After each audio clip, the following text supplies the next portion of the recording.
Man,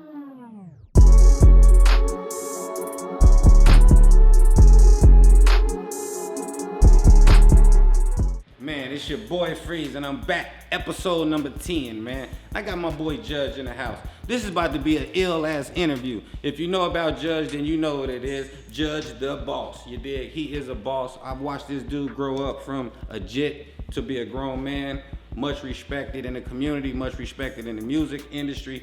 I've watched him go from goddamn ghetto government to in Atlanta pushing his own line. I've watched him with Blue Da Vinci. I've watched him with Rampage. He's been signed to different labels. He's done a lot of shit, man. With Amari Stoudemire and Hypocalypto. He's done a lot of shit, bro. So we about to get into the shit, all the way deep into the shit. So all my motherfucking FREEZTV followers, you know what I'm saying, like, comment, subscribe. Y'all know how we do this shit. But in the meantime, fuck with my boy Judge, man. Judge. What they do? What they do?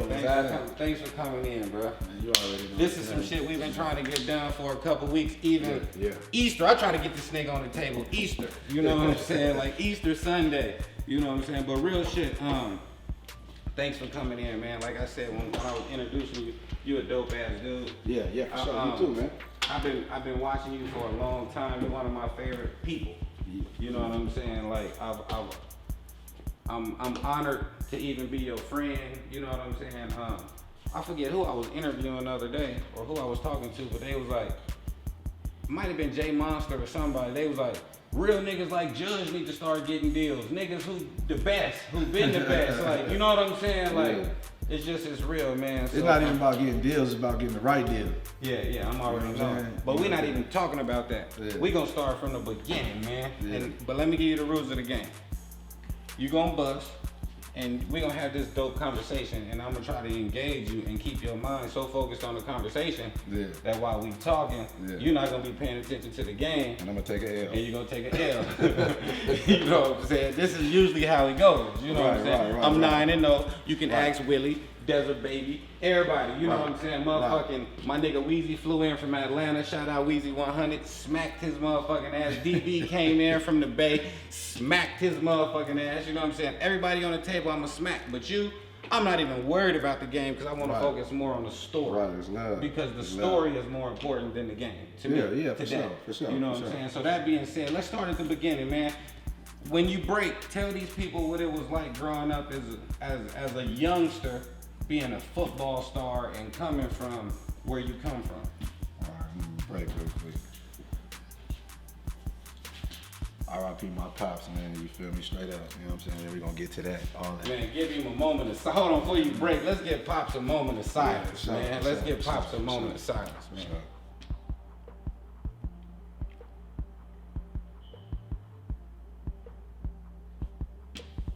Yeah, man. Y'all know what it is. But yeah, man, let these people know what it was like being a youngster on the South Side. Cause you was a football star before you was a rap star. Yeah, Pop Warner, you know, playing with Curtis, you know what I'm saying? You know, I started playing Pop Warner in Lindo Park. And that's where I met all my homies from Lindo, you know what I'm saying? You know what I'm saying? We grew up over there fucking around doing the Pop Warner, you know, just. We had Leo on the last episode. Oh yeah, man, that's bro. Yeah, we had. You know, that's bro. He breathed on you a little bit. Yeah, that's bro, man. But you know, keep going. You know, moms didn't play that, bro. You couldn't just be hanging around the house and doing nothing. Moms was like, man, you gonna go ahead and do something with your life. So she always kept us in some type of program or something, making us stay active. Right. Like we couldn't be like these kids today, you know what I'm saying, being on some like iPad, you know what I mean? We had to get outside the house and do something. So, you know. That wasn't nothing. That's what I did. I played a little bit of sports. Where'd you go to school at? So I went to school at Maxino Bush. Then I switched over to Greenfield. Greenfield, I graduated from Greenfield. Yeah, I switched over to Greenfield, you know what I'm saying? And then, the Cougars, and you know C.O. Greenfield is a black man? Yeah. I didn't know that. And then I ended up going from Greenfield you know what I'm saying, I was running through the vistas with my cousin Philip, you know what I'm saying? Then we ended up Shout out Philip. Yeah. That's my cousin too. Hey, love. Yeah. So we ended up going over there to Sierra Vista. Oh shit. That's right. Hey, when I got to Sierra Vista, that's when it all started, you know what I'm saying? So we ended up going from Greenfield to Sierra Vista. Man, this your goal, you solid. I'm solid? Yeah. But you say you end up at Sierra Vista. Yeah, I ended up at So Sierra now Vista. you in Chula Vista hood. So now I'm over there with them, you know what I'm saying? With the Mexicans, you know what I'm saying? So we in Sierra Vista. Then after Sierra Vista, you already know, South Mount High School. You know what I'm saying? What was it like going to South when you went to South? Y'all had the youth center.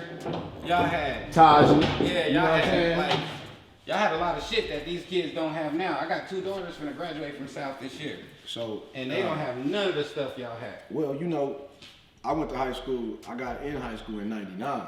Mm-hmm.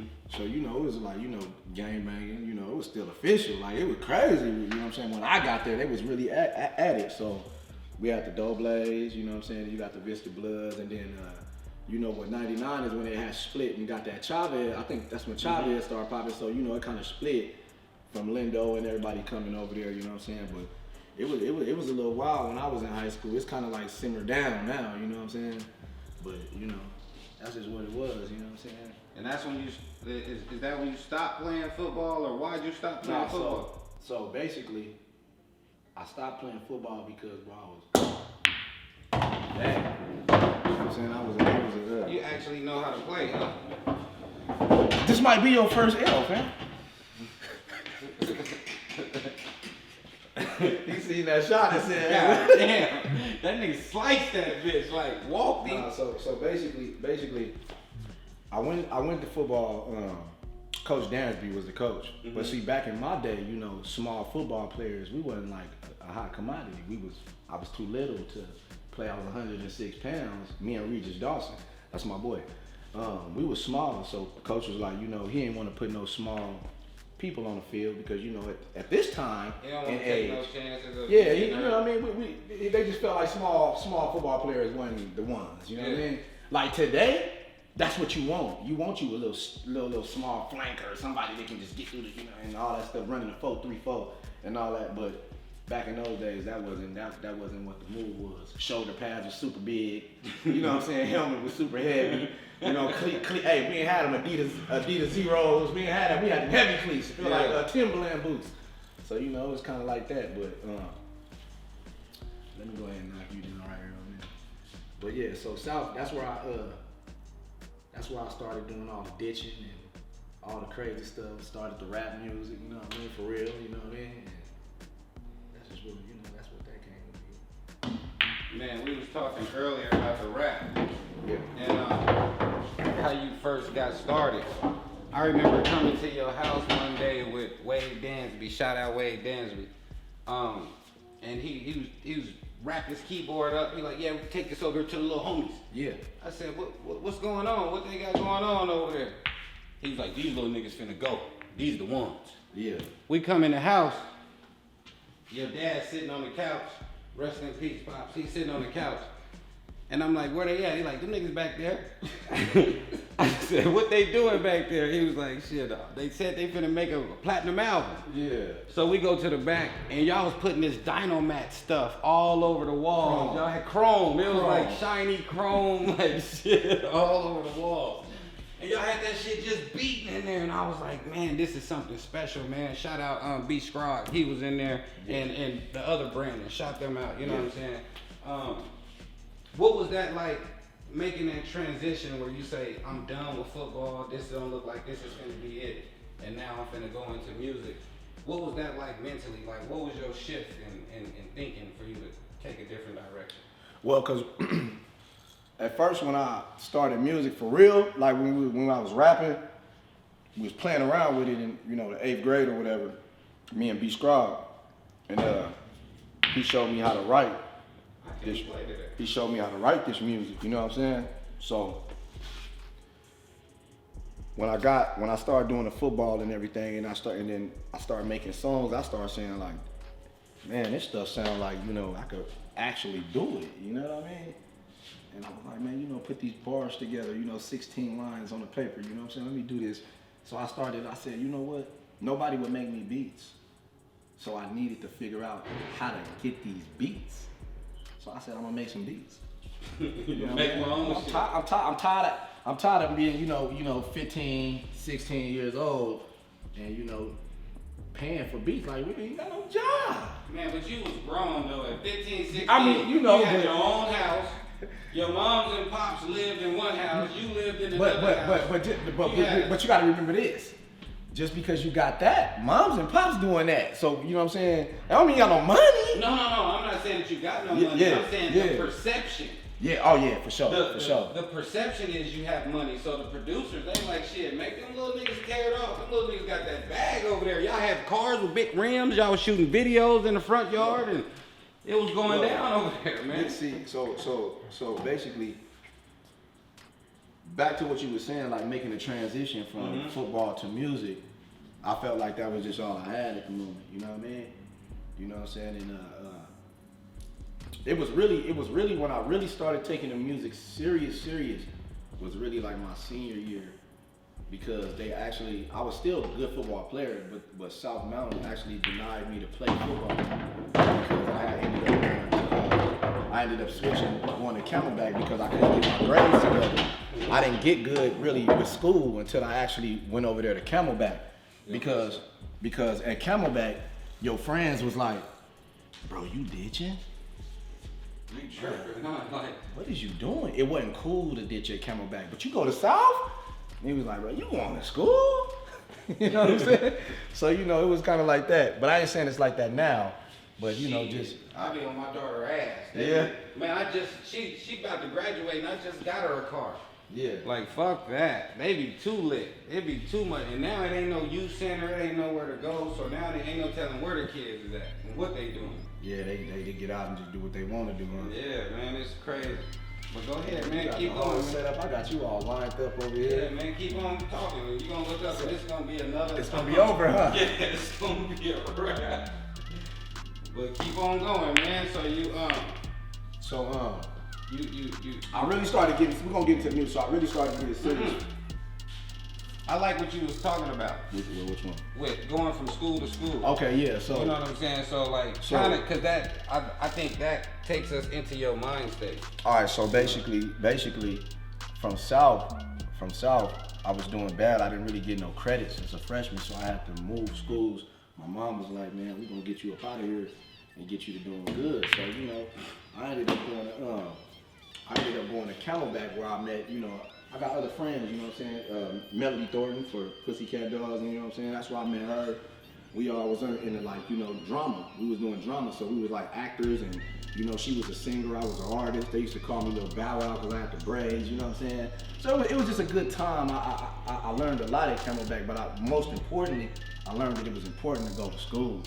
You know what I'm saying? And cause, you know, I was still on my, you know, ditching, man. I was still on that, but then some of the homies wouldn't see me in class and they was like, bro, you ditching? And that's when I was like, you know what, hey, this ain't cool over here. I gotta go to school, you know what I'm saying? So I got into that. And then I was still playing football over there. And, you know, once again, you know, I was still, you know, I was playing, I was starting corner, but, you know, I want to be a tailback. I'm like, no, I don't want to play this. I want to play this position. I'm on defense, you feel me? So it just wasn't really into it, so I just kept rapping. And then by the time, So look, by the time, he distracted me with this. So anyway, by the time my junior year went by, everything, I was all caught up on credits. I was actually ahead in class. So, you know, I went back to South. When I went back to South, I started school in the morning, but I got out after second lunch. My second lunch, I was getting out because I was already ahead of the game. I'm tripping, man. Yeah. This shit ain't working, man. This story is just getting good. No, I was already ahead of the game. So then I go back to South. That's where I see all my friends, Marshawn. You know what I'm saying? Yeah, that's one of my boys, man. We was playing football together. I seen my cousin again. I'm back with Phillip, you know what I mean? You know, all the girls, they see Judge. He tall now. He a little taller than when he used to be. A little stockier. Stockier. I was so short, man. So I'm back tall, you know what I mean? Seeing everybody just loving me and everything. And I was like, you know what? I'm finna kick off this rap music. So I started kicking off the rap music and I got real popular. That's how we started doing, you know, the A-Zillas. What's your first song you ever made? Well, I don't even know, bro. I did so many songs. I really You don't remember know. your first song? I do not know, bro. What's your favorite song that you made back in the day? Not one of your new songs. Give us a verse, like your favorite verse, like when you be thinking like, man, I was cold back then. I did a verse back at Big Junior house, and it'd be one of them freestyles I used to spit back in the day. Let us get a little bit of it, man. But it was like, now everybody take a second to pause, but only bitches freeze up when a weapon is drawn. You can't swim with the fish, then don't step in the pond. You look good and all that shit until your necklace is gone. And fuck battling, it's fire with whatever I'm on. Your new verses ain't fucking with the rest of my songs. Nigga, I ain't got a deal, I'm still fucking them off. Probably cause I keep it real and don't be juggling balls. I pop Chris by the box cause it's nothing to boss. Shit like that, you know what I'm saying? You was busting though. Back in the day though, that was yeah, just, that was a little punchline. There's some niggas need that today. Yeah. We need to get that to some of these niggas today. Right them niggas right now. But I wrote that when I was like, you know, It's your go. I wrote that when I was like 19, you know what I'm saying? So I was just moving around.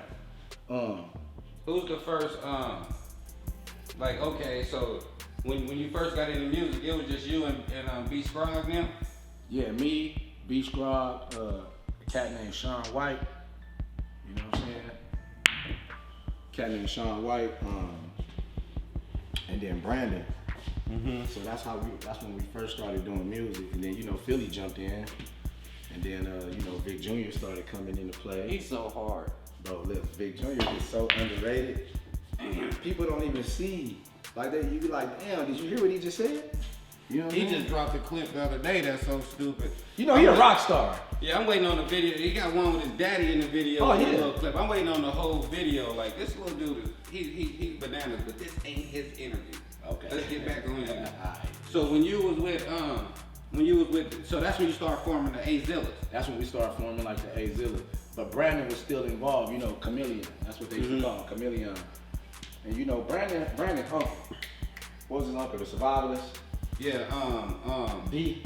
Yeah, D. Yeah, D had the Survivalist with Buki and all of them, you know what I'm Yeah. saying? See, Buki, I gotta step back a little bit. See, Buki was one of the first persons that when we got in high school, he was doing our beats. So Buki was doing our beats, you know what I'm saying, when we was kids. And we was like, dang, we all wanted to be like Buki. I was like, man, look at this man, he living my life. He living how I need to live, cause Buki, it was like, bro, if you wasn't on that level, you wasn't doing nothing. So that's how I really wanted to be like that, you know what I'm saying? And then I ended up, you know, doing my little stuff, you know what I'm saying, getting some songs from Buki, actually doing some songs with Buki. And you know, bro, my memory's so kind of messed up because I've been through so much stuff, so I can't remember everything. But Buki, man, he kind of like, he showed us like what it was like to be in a real studio, what it was like to be a real producer, you know what I'm saying? And what it was like, you know, Vontel. You remember Vontel? Yeah. My Uncle Philip used to be Vontel's manager, so it was like, I'm seeing all of this, I'm like, I got to live like this, I got to be on tour. I went to a show with Vontel, and I seen all the girls screaming, all that. I was like, oh yeah, this me. You know, Vontel is like... This me. Yeah, he's the foundation. Yeah, bro, Vontel. Vontel. I don't think people even know about that, huh? Nah, he got tapes, my nigga, that I think people still going crazy over right now. Somebody hit me about, maybe about 5-6 years ago on Facebook, asking me if I knew how to find a Vontel tape. You know what I'm saying? Like, I don't know. That's why one of these days I'm gonna have to get Khalid or D or one of them on the table, and maybe they can tell me where that Vontel is. You know what I'm saying? Oh look, you about to beat yourself. Jesus. We good though. You almost beat yourself. Yeah, we good. You almost pulled a Willie Northpole. Shout out to Willie, man. That's my guy too. Yeah, we had some good conversations. Willie be doing his thing, man. Yeah, for sure. Dark Nation. So, tell us about the A-Zillas. When you formed the A-Zillas, give us a rundown about that. All you know, right, let's take this musical journey, because I know it's the A-Zillas, then it's Ghetto Government, then A-Zillas ZBE. A-Zillas, then the ZBE. Then the ZBE. Yeah, so it goes. So A-Zillas, that was like me and Brandon. You know, Brandon and Buki came up with the name. And then, you know, Brandon ran it across me. And we all agreed that should be the name, and that's that's how I got this tattoo, the Azilla tattoo right here. You know what I'm saying? And we started running with that, and then that lasted a short period of time. Me and Brandon, we didn't see eye to eye for a couple reasons. You know what I'm saying? But then, I mean, I really don't, like I said, I really don't even remember what that was about. But he. Okay, let's make it easy for myself. But he was. Come on, man. Cause y'all was like. I don't know, bro. It was like I think Brandon felt left out because. That's why I can't shoot. Yeah. Cause this is shit that I wanted to know. I think Brandon felt left Brandon out. is my dude. No, he a good guy. We we eat cheese and crackers out by the lake in Goodyear. We sit out by the lake, man, and at the country club. He invites me into the country club to eat crackers and cheese, man. Shit I ain't never heard of. You know how bro, when you doing something else and you starting to, your life is growing up and you starting to get into your bag and you start doing different things. You know what I'm saying? Because you understand that now you need money to live. You know what I mean? Y'all go different directions. Mm-hmm. So now he's starting to feel like, he doing his own thing or whatever, and he not doing what you doing. So I think that it's kind of like bro felt left out. You feel me? But in the same token, it's kind of like, hey, bro, you see me, I'm here. You want to move, you gotta move. You understand what I'm saying? Mm-hmm. But like what I indulged in and what I ended up getting into, as far as who I became at that time. That wasn't your field. That's not what you do. You understand what I'm saying?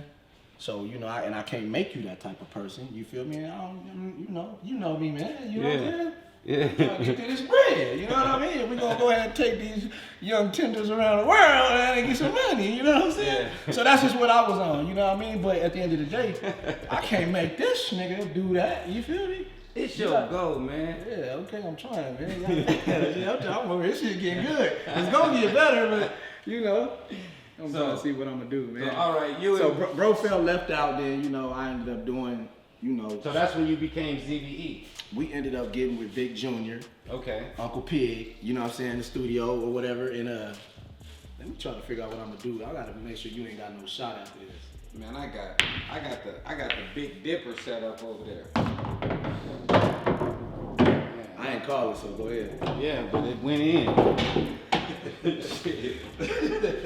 Anyway, so we got with Uncle Pig. Uncle Pig had like this plush, lavish little studio, man, over there on Beautiful Lane, on 7th Street Baseline. He had like this lavish studio, and that's Vic's dad. Yeah. So he was like, he seen how we did music, and he seen how we was really interested in the music game. And he was like, yo, Judge is pretty good, my son is pretty good, and maybe I should let these cats just get this studio and do what they want to do, Mm-hmm. And man, that's when we started doing like albums, like, the ZBE album, you know what I'm saying? We did that ZBE tape with the homie Sibo, Sibo invested into that. So that's dope. Yeah, Sibo how we got the money. Yeah, back up. Sibo how we, I see what you trying to do though. That was a mind game. You see what he tried to do? Did you see it? I'm not gonna let him do it though. Nah, I was about to tell a Sibo story. Oh, okay. Okay. I ain't gonna let you do it. When I first put out FREEZTV, right? Right. Okay, let me rewind. When I first got out of college and I got back here, when I got off the plane, my cousin Scooter was supposed to pick me up from the airport. You out of there. Boy, ooh, come on, man. This dude, I'm smarter than that. This dude, he shows up to the airport to pick me up with Sibo. Right. Sibo driving. So I'm sitting in the I'm sitting in the back seat behind the driver's seat. Yeah. And Sibo was like, man, we going to go do this, we going to go pay for this hotel. We doing a hotel party. We got this and that going. I'm like, man, this shit crazy. So I'm riding with him as he going to go pay for everything. Right. But I'm telling him what my plan is. Like, I'm about to do this FREEZTV shit. I'm about to do this. I'm about to do that. And he just like, okay. Ooh. Look. I'm being pool sharp. Now, but he was feeling it. But fast forward past that, I didn't see him no more. And then I had finished FREEZTV and I wanted to rent the movie theater. And to rent the movie theater was very expensive. Ooh.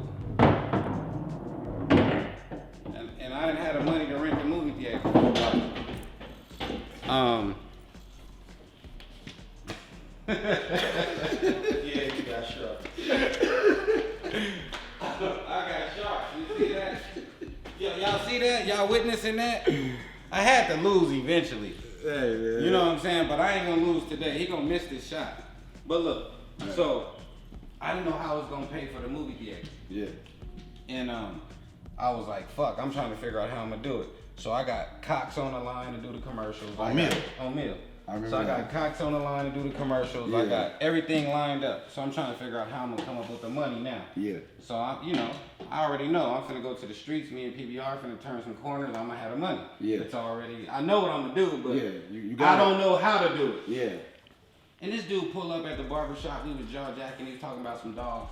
And Sibo was like, pull up. I got some dogs. I went to his house and he just gave me a puppy. He don't even know me. He just met me today. He picked me up from the airport with scooters. Yeah. Now I'm at his house and he just gave me a puppy. Boom. So when he give me the puppy, I'm telling him about my event and how I'm renting the movie theater and I'm doing whatever. He said, you got a VIP section? I said, nah. He said, go in the movie theater and count out all the seats. And take 3 rows and put plastic on them 3 rows and say that's the VIP section right in the middle where I can have a good view at the movie. And that's the government. He said, tomorrow Marche gonna pull up and bring you the money to pay for that. However many seats it is, let me know. He was good for that. I'm like, what the fuck? I'm like, hold on. Mind you, I don't even know how I'm gonna pay for the event. Right. So I'm like, fuck, I called the movie theater. I'm like, hey, I got the event, I got the venue scheduled for this day, whoopie whoop whoop. I need to do a walkthrough. Boom. They was like, okay, go down there and just tell them you. Boom, so they let me in. I go in, I count all the seats. You count every last all the seats. No bullshit, bro. This is a true story. I count all the seats. Like 3 rows. Boom, boom, boom. I tell him, I'm like, bro, that's like 80-something seats. You know what I'm saying? He's like, all right, bet. Marche be over there tomorrow with the money. I ain't even tell him how much they cost for VIP. I ain't told him how much it costs to get in. I ain't even figured out how much I'm gonna charge to get in yet. Yeah. Marche showed up and brought me like $6,500, man. Yeah. Like straight up. That's what he do, bro. Bro, he paid for my whole event. He paid for the venue. He paid for Cox, the commercials that was on TV. That's what he do. When I saw him, I said, bro, he said, I know. And I got a picture from that day. He looked in the camera and he did like this. He said, the government, we got ours. And so I just wanted to say that when you said, when you mentioned his name. Because that's something that ain't never been told on wax. I ain't never told that story. But that's real because I watched him do the same thing with your career. Yeah, you know what I'm saying? So while y'all was at that time with the ZBE, you saying he invested into, Judge. And Judge made sure that the homie understood how valuable ZBE was to him. Because Sibo was not just like, he wasn't like just, judge everything. Now he was like, well, like, what do you believe in, bro? You feel me? So I told him, I said, well, Vic Jr., I seen Vic Jr. wasn't always this dope. I mean, he know, but Vic Jr. was like creative. So he can come up with it's like his metaphor game and all those things. He can really think of those things. It's stuff that like I really couldn't do too good. And I was like, he's gonna be somebody one day if he just sticks to it. You know what I'm saying? And I wanted to showcase, ZBE, Lil Tay, you know what I'm saying? Like bro, he was a part of ZBE.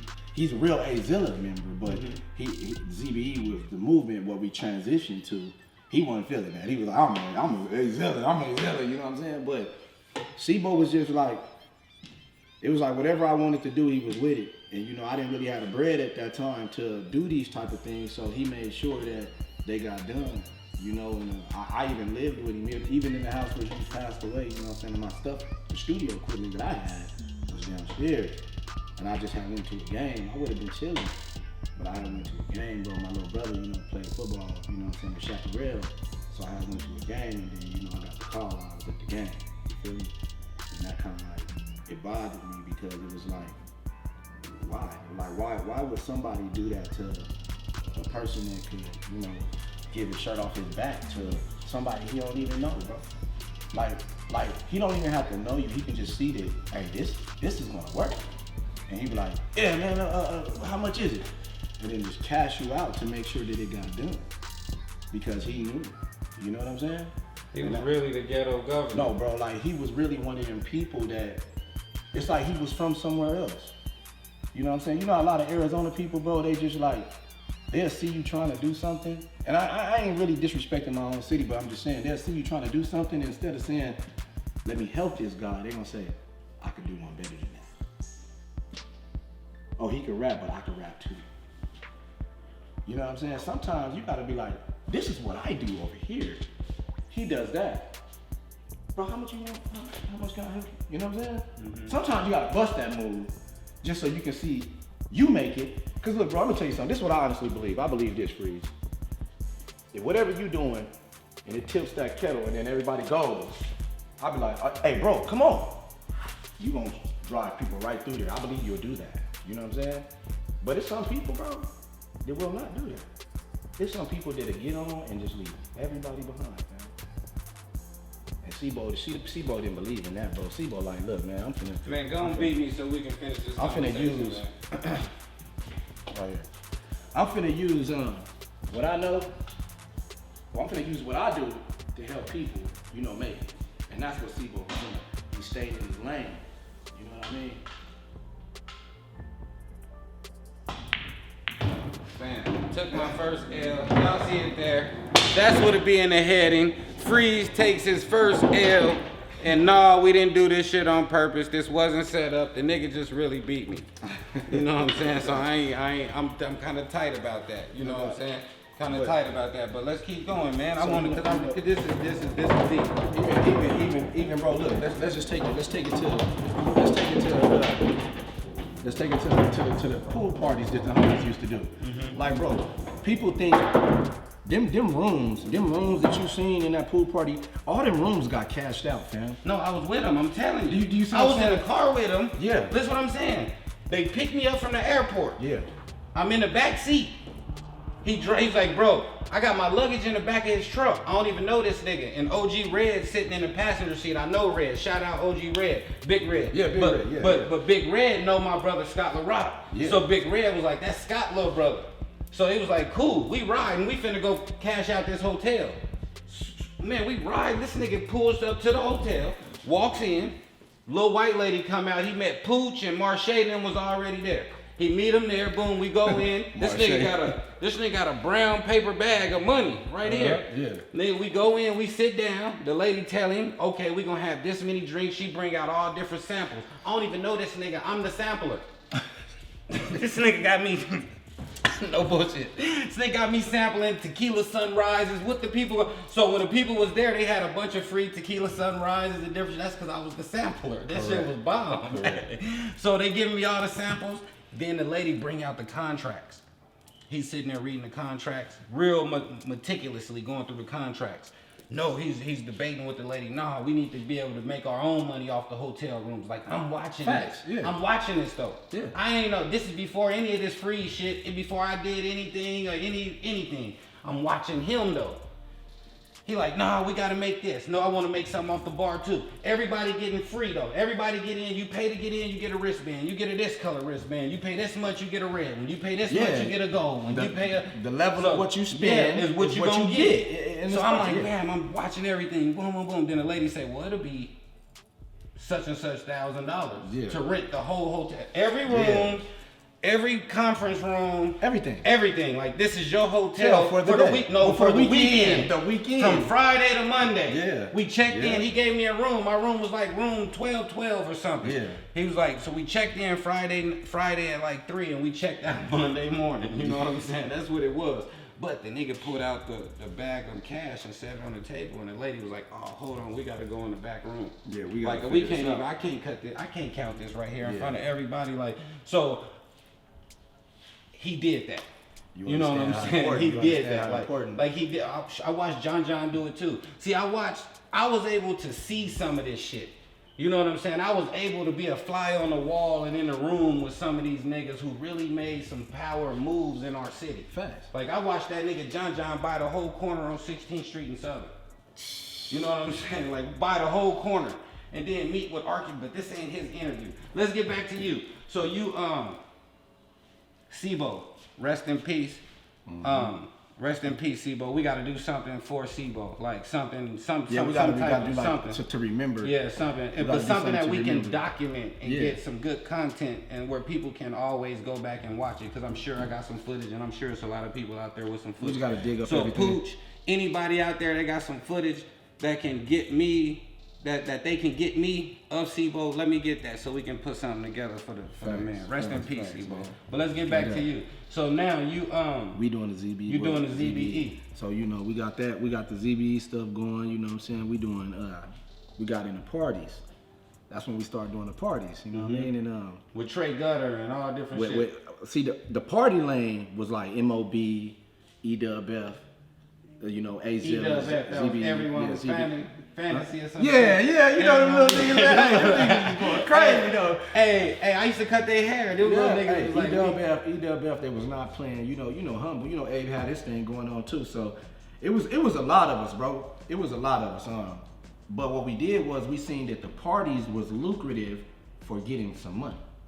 So we said, okay, you would throw a house party, bro, and make like $5 grand, man, as a teenager.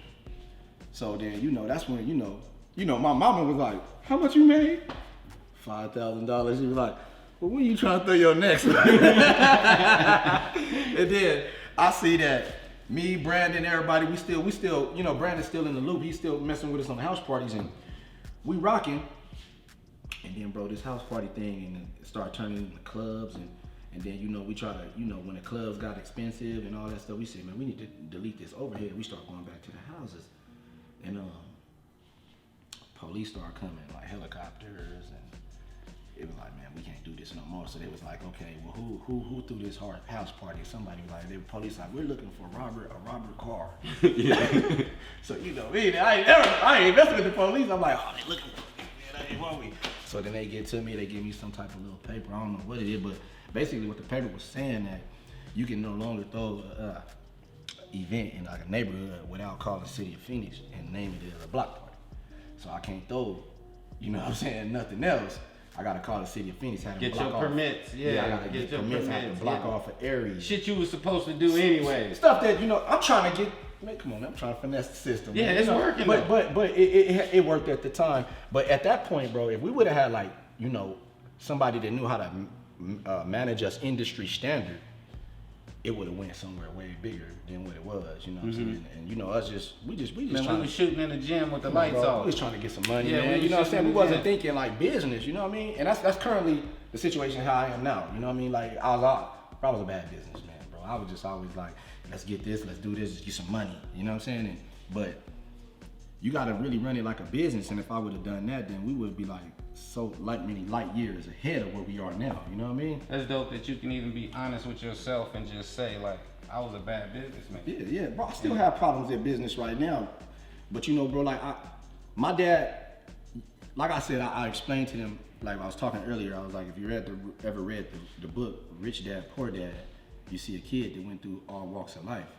He had a rich dad and then he had a poor dad. They were both excellent people, but the poor dad taught him from a poor people's perspective, and the rich dad taught him from a rich people's perspective. In order for you to understand business, you need to learn from somebody's perspective that can teach you the ground layout, the basics of business. And I didn't have that because my dad he was a worker. You know, my dad worked waste management. Mm-hmm. Then he ended up transitioning over to, you know, the janitorial, but that's easy, bro. You know what I'm saying? Get your little invoice, clean the building, blah, blah. But it's other stuff with entertainment that you will never learn doing the janitorial company. You know what I'm saying? So, but back to what I was saying is that, you know, when you start getting into the industry and into the music industry, you need to learn a certain form of business because it's 10% music and 90% business. And if you can get that and you can get that down, then you'll understand that, you know, you ain't gotta be the best rapper to make no money. Right, that's my route. I just stay on the business. You need to know business. And once you get that business down, then you can start going from there, you know. And then the first thing with most of these artists is where I had dropped the ball was, you gotta use your money, bro. If you don't use your money, like blowing up on the internet, bro, that's, you know, it's difficult. You gotta really put, you know, the money is your engine. You got to, you know, when you release a song, bro, just don't throw it on iTunes and then say, hey, share my stuff. That's not gonna work for you, fam. It's gonna be all right. It's gonna be all right. Your people that already know you is gonna share it. But how you gonna get the people that never were in Australia? How you gonna get them? They don't know nobody in the States. How you gonna get out of Australia? Right.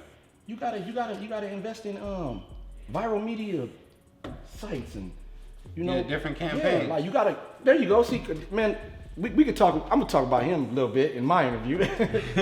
His campaign was stupid, bro. I showed up in Atlanta, bro, not even knowing he was there. And bro, I went to a party and then I look up, it's live freeze. Hey, hold on. Bro, I walk into the event, I see a live freeze. I'm like, where's that man? I see him over there, boy, look.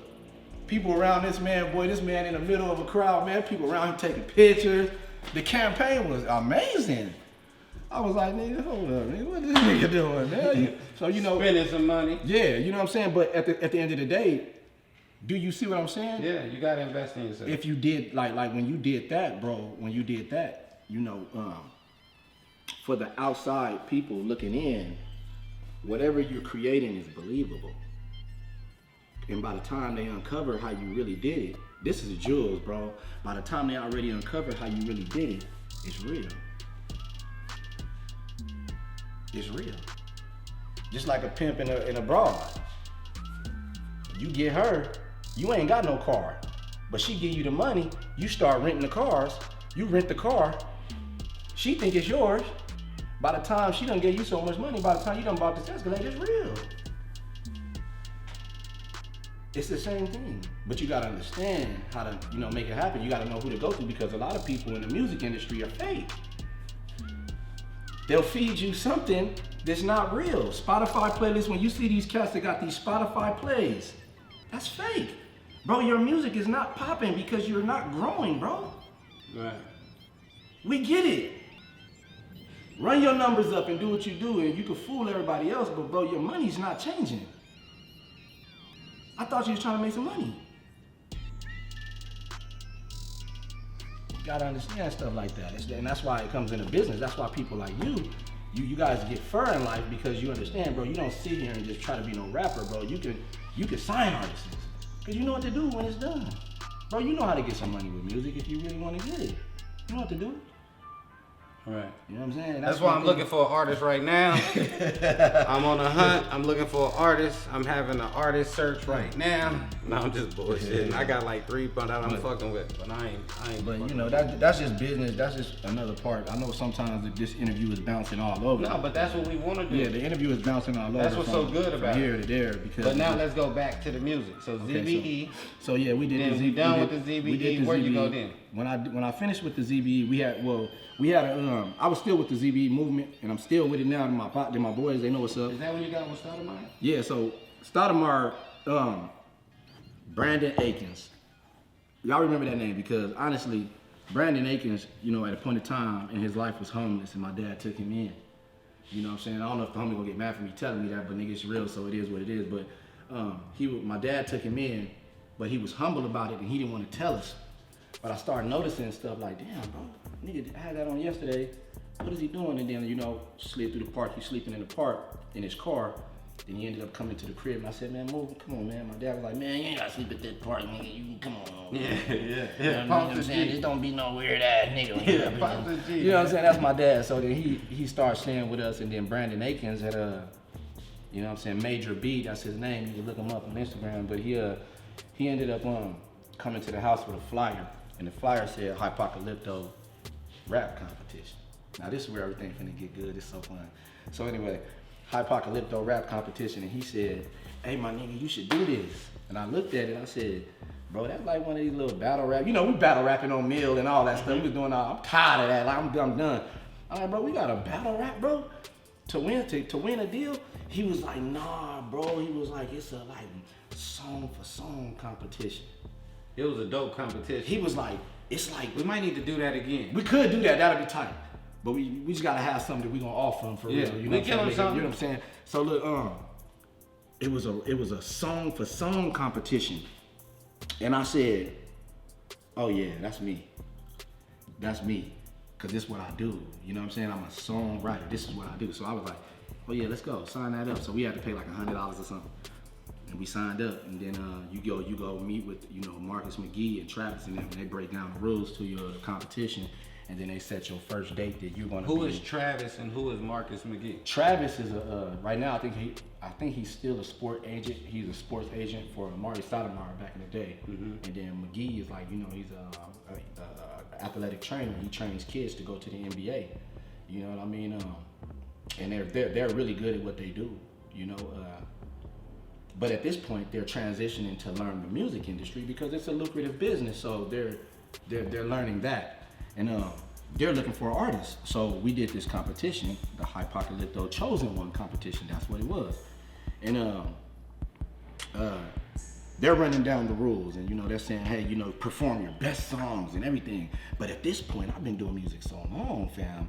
I got a library of songs. So what I said I was gonna do, I said, I'm gonna do one better. I'm gonna challenge myself. This had nothing to do with anybody in the competition. I wanted to challenge myself as an artist, and I said, the whole term of this competition, I'm not gonna do the same song. I'm gonna do a different song every single night for 8 shows. And you do like 5 songs. So I was like, I'm gonna do that. I'm gonna save the best ones that I feel for last. So I'm gonna start off, here. And we started going through them. Of course, I kept a banger on each set though. So we started going. Show 1, we win. We win, and there's not a number 1. There's just who graduates and goes to the next. And there was other people that go to the next. I think like second place, first and second.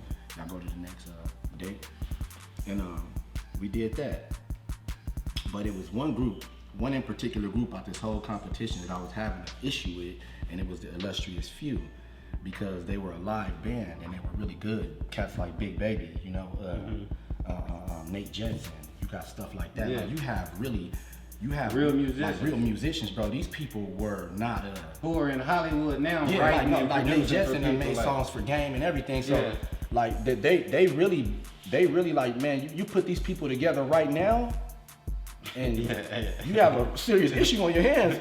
But what it was is that I didn't have any of that. I didn't have any live players and stuff like that. So I had to think. Pretty much making most of your beats. Yeah. I had to think. Staff Money, people. Staff Money was in my corner. He was making most of the songs and the beats and stuff. So I said, what can I do on the last show, because it was gonna boil down to us on show 8. It was gonna boil down to Illustrious Few and Judge the Boss. So I had to figure out what was I gonna do to win this, because it was gonna be tough. They start bringing out. I seen they last little thing, they setting it up and everything, they boom, boom, boom. They got man, it's crazy. So I said, what can you do? And I said, I got it. I'm gonna call the strobe light people. Since they wanna bring out live instruments, I'm gonna do what Michael Jackson did as a kid. I'm gonna outperform them as an entertainer. And that's things that I had to think about, bro, that was outside of the music. So I was like, they're bringing out actual props, bro. This can't be cheating. And then I started doing research on where Marcus McGee and where Travis was from. They were Southern people, bro. So people think it was rigged. If you can say that me outsmarting people was rigging it, then I guess they're telling the truth. Right. But I outsmarted them because in my last show I came with Southern songs. Do you see what I'm saying? So that's where I won. And they were doing a lot of like soul. They were doing a lot of soul, and they didn't want to hear that. Because Amari Stoudemire and them are from Florida. They want to hear that slap. Do you see what I'm saying? And that's where we went, they were like, don't get it fucked up. These people is talented, bro. And I'll do music with them every day of the week if I could. So, that's just what it is. But I said, I'm gonna bring the strobe light out, and then I'm gonna put ice. I'm gonna put ice in the smoke machine so the smoke can stay on the ground and then rise up later. And that's how I did. I was there.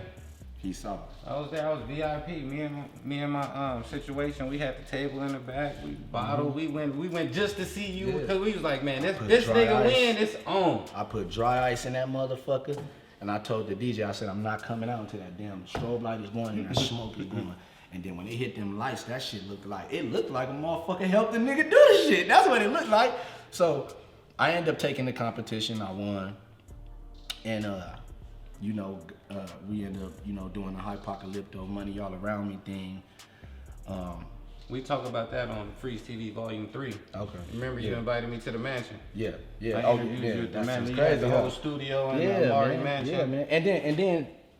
And then even with that, people in the competition, I invited them to all come see. So y'all can see. I didn't hide none of that, bro. It's not like I said, yeah, I'm on now and ain't nobody coming around me. Nah, all the people in the competition, you can ask everybody, even G-Man, you know, OTS, all them, bro, it was with me. Ask Dre Doobie and them, you know, international, all that. Dre Doobie and them was with us. They was there. You see what I'm saying? This one Doobie and them, like, dude, they own, like, Corey and all them, they own, they doing their international thing. But bro, listen, man, this is what it was, man. You know what I'm saying? They know this. You know what I'm saying? I'm not saying that I started their career. No, I didn't do that. No, I didn't do that. But what I'm saying is that everybody was invited in. I wanted people to share the experience, bro. Because it wasn't about just me, bro. It was about us as a whole, fam. It was about you. It was about me. It was about everybody watching this Judge the Boss guy grow so you can see what it took. So when we started keeping the ball rolling, everybody knows what to do. That's all I wanted, bro, out of the whole situation. And to be honest, I didn't make it as an artist, but I felt like I was successful showing people that, you know, it still could be done, though. What you mean didn't make it? No, I didn't. We ain't even got halfway through the story. And you talking about you? Well, hold on, man. Matter of fact, hold on. Check this out. Check this out. If y'all watching this right now, make sure you like, comment, and subscribe to the page. Sure. Do that. Because I'm going to drop part 2. Fuck that. We just going to stop right now. Stop right there. Just stop. All right. Just stop. All right. And we going to come back on part 2. And we finishing off Hypocalypto. Okay, we're going to start from and there. then My story's so long, bro. I know, so we got to just stop. But I do want to say something, and I got to say this right now. So, a Dutta, man, you know it's love. And Leo, y'all know it's love, man. Y'all know what's up. Anytime y'all call me, man, we can do whatever. Thanks for the shout out, man. Jay Monster, man, I owe him a song. He been asking me for a long time, but it's not like I didn't want to do it. It's just that, bro, I be so busy doing crazy stuff, like trying to deal with life, you know what I'm saying? Life has changed for me, so, I'm dealing with a lot of stuff, but See, we ain't got to that part of the interview. They got to watch this to see that. So we gonna stop. Right. We just gonna stop, bro. Yeah. We just gonna stop. Yeah. Y'all gotta watch this, man. So make, like we tell you all the time, like the little Asian kids, the white kids, the black kids. And matter of fact, like speaking of the Asians, I'm sorry. On Facebook and on my social media, I'm sorry. Yeah. You know what I'm saying? My grandfather is full-blood Chinese. So don't take what I'm saying the wrong way. My grandfather, you feel me? Like, for real. Look it up. Look it up. Tang. That's me. Like, look it up. So I'm not being... We everywhere, baby. I'm not on that. We I'm everywhere. really not on that. But like, comment, subscribe. Fuck with your boy. Part 2 coming next week. We was gonna hit y'all with Mike Mill or we got a whole lot else, to talk about, man. We coming back next week with part 2. So make sure you like, comment, and subscribe. Hit the reminder, hit the bell, all that shit, and fuck with your boy, man. We out of here.